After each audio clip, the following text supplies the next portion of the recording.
सानजा अखोराङाव सानालाय हनै नुजाबोगौ खोमसिनि सायख्लुम गोमालांनोसै हनै सिखारदो सिरि मोनदो हरनि गोदै सिमांखौ मोगथां महर होदो बेसेन गोसा आरो गोग्गाथाव थुनलाइ रंगिना समायना मेहेरगोनां हारिमु मुलुगनि हारि गोमोहाबो बयबो नुयोब्ला बर' बिमानि सोदोमस्रि आगान सुरदो हारिखौ दैखांनो लामा लादो नागारदो एना एनि गाज्रि आसारखान्थि दिन्थिसारदो जांख्रिखांदो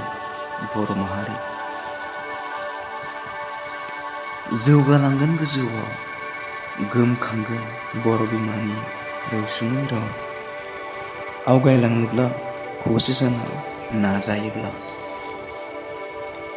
एना एनि दावराव दावसि खालामदोंब्ला जोलैनि हांगार नोंबो सासे एना एनि दावराव दावसि खालामदोंब्ला जोलैनि हांगार नोंबो सासे बर' बिमाया मुगैगोन नोंखौ खावलायदों बयखौबो समायहोनो हारिमुखौ।